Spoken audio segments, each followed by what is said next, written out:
$1 million. Free to play. You just need to survive. It's the Fanatics NFL Survivor Pool. Pick one team to win each week. Get it right, move on. Get it wrong, you're out. The last fan standing take home a guaranteed $1 million cash prize. And for every player who joins, we add $1 to the pot, up to $10 million. The Fanatics NFL Survivor Pool. Play free on the Fanatics app. App access open to all. Must be 21 plus and joined by 9/8 to play. No purchase necessary. U.S. only. Void where prohibited. Subject to complete terms. See fanatics.com/game rules. Now, Positively Ernie with Ernie Anastos, a New York TV legend and radio host with great positive stories and interviews. Thanks, Ernie. You're the best. And now, here's Ernie. And welcome back to the show. We're happy to have a very special guest today. What can I say about her? I've known her a long time. I mean, she is everything. She is a celebrity chef. She's a TV host. She's an author, an entrepreneur. She's Lidia Bastianich. I'm so happy you're here. Give me your hands. Oh, Ernie. Oh, my goodness. Nice to see you. You know, this is like family. We've known each other for how many years? Don't even say it. All right, we'll leave it at that. My goodness. Many years. But you've been in the restaurant business, I mean, you know, like 50 years. 50 years. Congratulations to you. That's great. What an honor that is. It says a lot about you. Well, it takes stamina. You know what? I had a good time. It gave me a lot of satisfaction, and now the kids run it. Let them do it. Yeah, Tanya and Joe do a great job. Thank you. You do so much. I have so many things to talk to you about. Okay, we're going to talk about your restaurants and your books, and I have one right here. But I want to talk about, you know, you as a human being. You came to America in 1958. Correct. From Italy, and you're Italian, Slavic. You're kind of, what did you call yourself? A borderline case. A borderline case. I love that. But you really have, you know, so much. And you came here to the United States, went to New Jersey, and then ended up in Astoria. I mean, a Greek town for the most part, right? Yeah. I want to hear about, you were working for Christopher Walken's family bakery. Absolutely. Tell me about that. It was great. You know, I was 12 years old, started school, but about 14, you know, being an immigrant, money always, you know, you wanted to help the family. Sure. So I went to look for a weekend job after school, and I was only 14. Wow. I lied. I told them I was 16. I was always a big girl. And Paul Walken, who was the father, had this German bakery right on Broadway and 30th Street. Oh, yeah. No, it is. Right there. Sure. We lived across the street. And he hired me. He hired me Friday night, Saturday, and Sunday. And what were you doing? Well, I began with folding the boxes, packaging, bringing out the cake, and then ultimately I ended up being a sales girl. But I always gravitated towards the back with the bakers. I loved going in the bakery. Yes, sir. Working with the workers. Absolutely. Well, that wasn't your first interest in food, though. You had an interest in food long before that, even before you were 14. It somehow it seems that, I was sort of, way back. Now, I was born in Istria, which is part of Croatia now. And that was Italy after World War II. Italy lost the war, and that part was given to communist Yugoslavia. So we were under communism for the first years of my life. And I was very close to Grandma. She did all the food for the family, and I kind of helped her, a little runner. We had chickens, we had ducks, we had goats. I would milk the goats, the sort of the garden, harvest, and help her cook. Wow. And so I began with food on a very rudimentary level. Oh, well, that's great. Yeah, and it remained in me, all those beautiful flavors, fresh, the seasonality of the flavors. And then my parents sort of didn't want to continue to raise us in that circumstance. Sure. We escaped back into Italy. And in Italy, being refugees, we ended up in a refugee camp. For 2 years, we stayed in a refugee camp in Italy. And I was put in a nuns' school. And where do you think I ended up? In the kitchen? So of course. To help to supplement my schooling, I would help the nuns peel the potatoes, the apples, and whatever. And so on. My story goes of life around food. Lidia, let me ask you something, because, I can speak for myself and other people. When you start with something early, I started at 13 years old. I was down in the basement playing radio. I had a little radio station. To this day, right now, you and me, together, I'm still downstairs. I'm 13 years old. There you go. Do you feel the same way? Do you think about your grandmother and all these early experiences? They all stay with you. You are sort of, as you grow in whatever industry you're passionate about, those first sort of installation of those flavors for me, of the smells, they stay with me. I always, when I cook, it comes to my memory. Oh, that's the flavor. That's what I want to do. It's there. It's there, Ernie. And so that's the connection. See, I think that that's very important for a lot of young people who are listening to us right now, who are inspired and saying, this is Lidia Bastianich. I'd like to be like her. I wanted to talk about that a little bit because we were talking before we came into the studio, and you said when you're doing something good for people and they recognize it, it makes you want to do even more. Talk about that a little bit. 50 years in restaurants, 25 years on public television, 16 books. It's a question of evolving, developing yourself, being passionate about it, get that satisfaction, because cooking for me and feeding people is very gratifying. And then to be recognized for that and acknowledged for that, and then to be given a platform like PBS, like the books, to continue to reach out to the people, I turn around and said, is that me? Do they want to hear it from me? But I guess they do, and I love it. Yes, they do. They do. I mean, and I'm sure that you hear from people of all ages, but particularly a lot of young people who are inspired by what you do, because food is a big business. Cooking is a huge. I mean, the books that you've written. This is your latest one, Lydia's From Our Family Table to Yours. Right. How many books have you written? 16 books. 15 cookbooks, and one of them is my biography, which I think you read. The American Dream, right? My American Dream. My American Dream. I mean, that was a fabulous book, by the way. We'll get back to your cookbooks in a minute, but I want to talk about that. The title of that book is My American Dream, A Life of Love, Family, and Food. Why did you write it? Well, again, you're out there and people are connecting with you. They want to know more and more about you. And, I always felt, okay, I am a chef, I cook, I'll teach them how to cook. But what was out there is they wanted to know more. And I says, well, I should tell them my story. They should know who Lidia really is. And I did, because mine is an interesting story, a story of after war situation, migrating, being a refugee, ultimately given this opportunity to come to America. And, there's no place in the world. No place like home here, America. You're no right. place that gives you the opportunity like America. And I says, I got to tell them all that, how I feel about it. And so this way, they know Lidia and her life story, and then they have the Lidia cooking and recipe story. Right, you got so many multifacets of your life. I want to talk a little bit about America. Okay, you were talking about, this country of opportunity. We go through a lot of problems. We have enough warts and difficulties, and we're trying to figure it out. I want to ask you, you've been here since '58. You've seen a lot of change.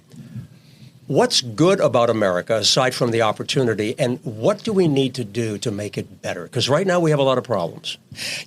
America, let me begin with America is the greatest place on earth. There's no better place than America. And what I see in America is, what I saw, and I was amazed. You come to America, and in Europe, you're Italian, you speak Italian, but in America, there were so many different ethnicities, and they were all allowed to be who they are. As an ethnicity, you're allowed to speak your own language, you're allowed to sing your own song, you are allowed to have your own communities, cook your food, and then this patchwork of different ethnicity makes this greater whole, which is America. And I think that that's the strength of America, and we need to continue on that and respect. But, what I think is missing a little bit. Go ahead.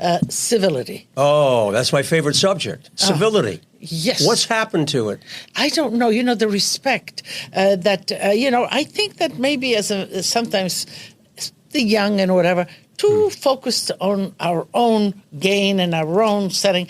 We are, we need to work on ourselves and our family, but we are also part of a bigger whole. I agree with And that. Unless this bigger whole is wonderful and continues to flourish, we will all have problems. So let's respect America. Let's respect each other. That's right. Let's respect the different ethnicity, religious, and whatever, and let's live all together happy. Because in America, this is the way we need to do it. Exactly. You know what? You're singing my song, Lidia, because I totally agree with you.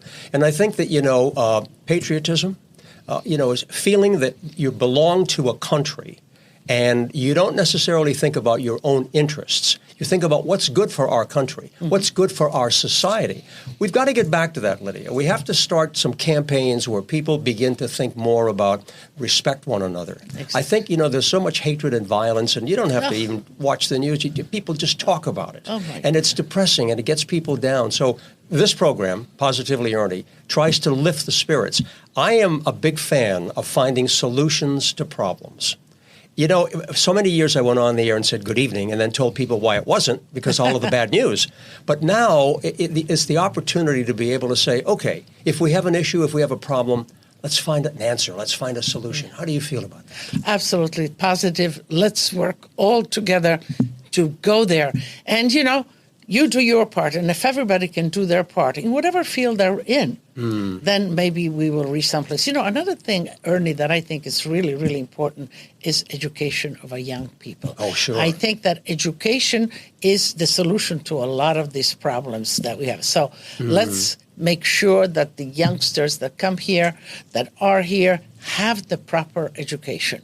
And then from then on, we'll work with them, because they'll be more civilized, more intelligent individuals. Yes. And they will handle America. Well, you know what? I love what you're saying. And I know you have two beautiful children, Tanya and Joe. And you know what it's like to be a parent. You know what it's like to be a mother. And how important it is to be able to have that opportunity to shape that child from a very early age. So home is very important. But education in the schools, because they spend a lot of time there, we need to be able to focus more on what we teach our kids in school.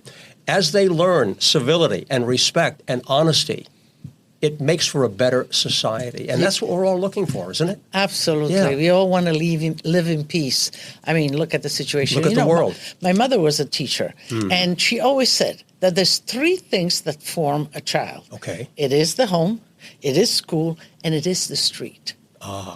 So, going out there and living, coexisting with other people also gives you a sense of direction. So let's make that street safe and good and safe positive. and good. You're absolutely right. And travel, whether it's in our own country or other parts of the world, I think that's very important for a lot of young kids, because they learn diversity. They learn about other cultures. They learn about history, and they learn to grow. I love quotations. And there's one that goes like this. Children don't know, so they want to learn. Adults think they know, and they don't want to learn. Yes, I can relate to that. Right? Absolutely. Because you reach a point and you say, I can't. You have to keep growing, Lidia. Absolutely. You have to keep expanding. Ernie, you said, I'm on the border. I was born on the border. Yes. And I always hold that as a great privilege, because being on the border, now we were Italian, but there was the Yugoslavian then, or Croatian or Slavic. There was the Austrian-Hungarian, so there was the German.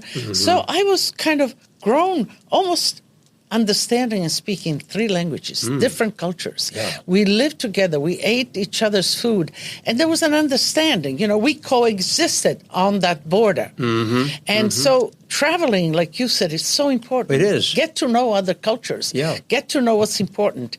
And Ernie, there's no better way to get to know another culture than to sit at the table and eat their food with them. Well, now you bring up another subject, okay, and that is the family unit.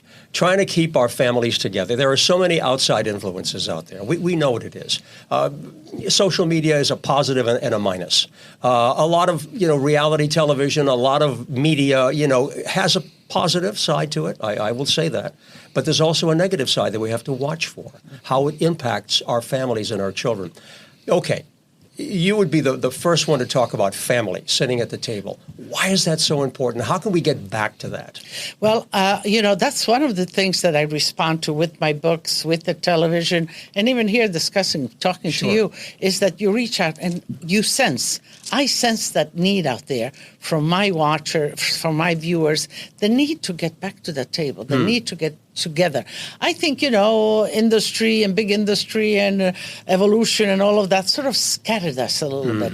But there's nothing more firmer, more stronger, more time. Yes. Gives the kids more sort of sense of belonging than a family. Because in a family, yes, you can argue, yes, you can scream, yes, you can do that, but the family always has your back. Oh, yeah. There's always that security. And transgenerational, second, third generation. One of the things, Ernie, that kind of bothers me is the way grandparents are put aside. And, we only look ahead. But they're such a source of love, stability. Absolutely. So sticking with the family, getting together at the table. And when you eat, you take in nourishment as far as food, but you also take in the discussion, the sentiments, the affection that happens at the table. It's an open forum. You're right about that. Going back to grandparents, when I grew up, back in New Hampshire, my grandfather was a Greek Orthodox priest, so he and my grandmother lived at home with us. And I always remember the meals, particularly on Sunday. Well, we would all gather, of course, but most of the time, and I think you're right about that, it's the center. That table is the center. Now, we had a little bit of that during COVID. I know it was a bad time for everybody, and it was a serious time.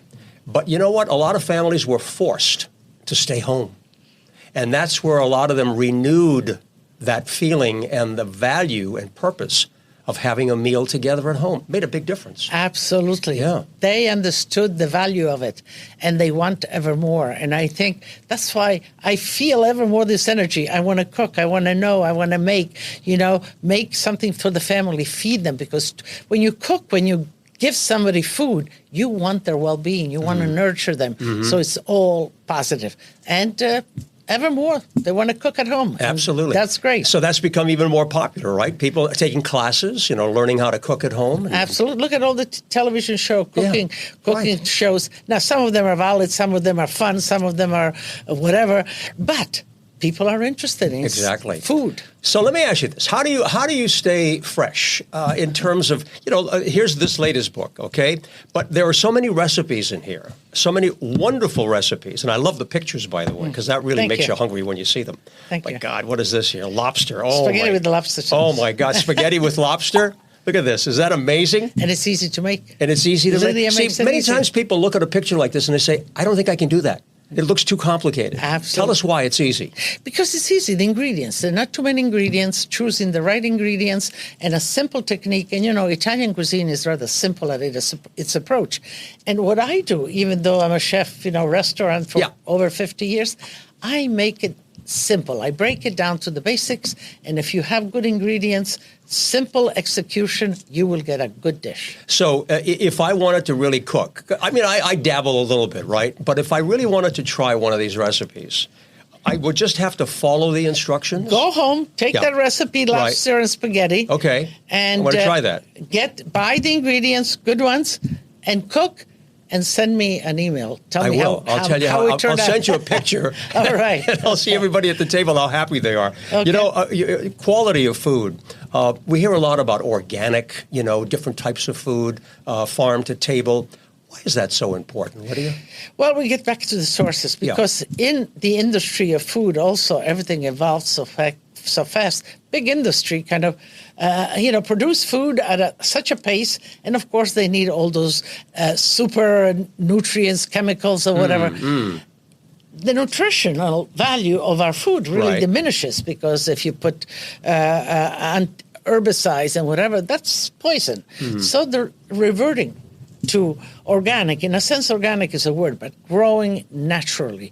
What the earth has to offer, seasonality, being close in proximity. Sure. If you have to travel, do we have to have raspberry in December from Peru? Can't we wait for raspberries in summer and enjoy them when they're... This is the question, because, if you have a fruit that's going to travel a week, it needs to be grown differently. The cellulose in it needs to be sort of tougher so it doesn't disintegrate and so on. So let's go back to the simplicity, what nature had for us from the beginning, growing our food naturally, locally, and seasonally. I like that. All good advice. I'm going to ask you a couple of quick questions, okay? Sure. And you could just answer off the top of your head. What makes you smile? Because, I don't know, I think there's a happiness that triggers. When I'm happy, it triggers, and I communicate that, and get you smiling, and so you on. have a ready smile. People don't like. Some people, they have that smile. It's really quick. And other people have to work at it. But you're right. Yours is a very quick smile, and it's contagious. It is. It's contagious. Oh, yeah. Okay, so you smile. What makes you cry? I think what makes me cry is a sensibility deep inside, or something that kind of loosens my kind of awareness. I don't know. You go back to your soul, the inner soul, and the sentiments guide your tear ducts or whatever. It's a way of showing. It's not really showing. It's automatic as far as I'm concerned in me. It's not that I want to cry. Just it happens. But there's nothing wrong with crying. No. I had a very dear friend of mine. His name was Father John Couture. He ran the Christophers in New York City, nice Catholic organization, and he became a friend. I interviewed him several times when the popes would visit. We would have him on the set, and he would be giving us a little commentary. But I remember one time I sat with my friend, and he said to me, I said to him, actually, I said, you know what, Father John, I said, I can cry easily. And he said, yes. I said, sometimes it bothers me. He said, why? I said, because, I feel that, I'm too sensitive. If I'm watching maybe a movie or someone tells me a story, if I see a homeless person, I'm moved to cry. And I said, I feel a little uncomfortable because maybe is it a sign of weakness? What is it? He said, no. He said, I want you to think about the gift of tears. When you are able to cry, you are recognizing your divinity within. And, you have a soul that's alive, that cares, that's sensitive. You feel that way. Absolutely. I think crying is absolutely acceptable. And it tells you about a person, at least to me. And I think that men especially feel sometimes they shouldn't you feel cry. like I'm too weak. Yeah. And yet it's a release. It's like a safety valve in a sense. I think it releases the tension and the emotions come out. And I think it's instead of keeping it inside, you open it up, you let it out, and you feel better. I agree. And particularly now, we talk about the past and the future and the present. I think people are more open today. They're able to talk about whatever it happens to be, and I really support that. I'm going to ask you another question. If you were to give a newborn baby some advice that baby would read or look at years later in life, what advice would you give to a newborn? Oh, my goodness. Yeah, what advice would you give? That's a tough question. It is. Yeah. I think, knowing they're newly born, really get to know your parents, your mother and father, then extend it over kind of almost like a ripple in the water. Get to know those ripples in your life and really connect to them on an emotional way. And that, I think, will give you strength to take on any new ripples that come in your life. I love what you're talking about. Quickly tell me about the restaurants, okay? I know that Tanya and Joe are doing very well. You got Italy, you got all kinds of things going on. Give us an overview for people who are watching. Well, after when COVID came, I decided, because we had to shut all the restaurants, that, and then to reopen, it was 50 years for me then, and I said to my children, you guys want to take over? I think I'll stay with the books, I'll do the television, I'm here for you, and they did. They took over. So we have Becco on West 46th Street. Fantastic. Right. Yeah. Then Babbo, we have on Waverly Street. Great. Lupa on Thompson Street. Then we have Lidia's in Kansas City. And then, of course, the part of Italy. But also the kids now started a new concept. It's not a new concept. It's a business. I know you because your children also got into the food business. Yeah, myself. It's l'Antico Vinaio, and it is a Vinaio. Yes, I like the way you say that. Yeah, Antico Vinaio. L'Antico Vinaio. Okay. It's a Tell me sandwich place that started in Florence, and it had the lines. This beautiful focaccia, big sandwiches with freshly cut, mortadella, prosciutto, with vegetable dressings and whatever. So the first one that they collaborated on is on 8th Avenue between 46th and 45th Street. Okay. And then they opened one on Sullivan Street. And then they opened one on 60th Street, Park Avenue. So this is the new challenge because, youngsters... Well, they want to eat and go. Yes. But eat good food. Yes. So they're doing well? They're doing well. there's lines out the door.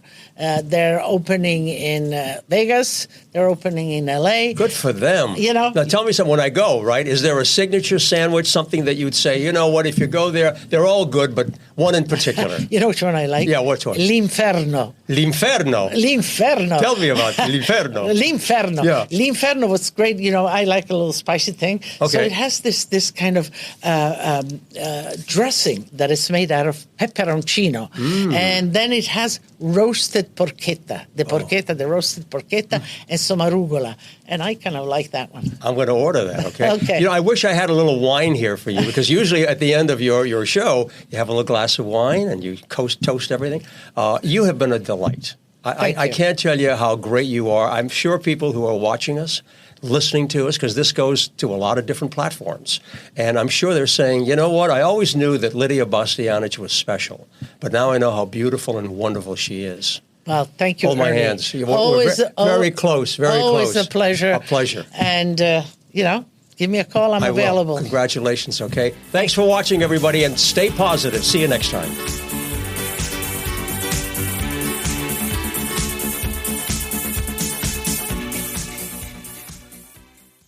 Picture the app you've been dreaming about. Now imagine it's real and ready to launch before today's over. Meet Base 44, the fastest way to bring your ideas to life without writing a single line of code.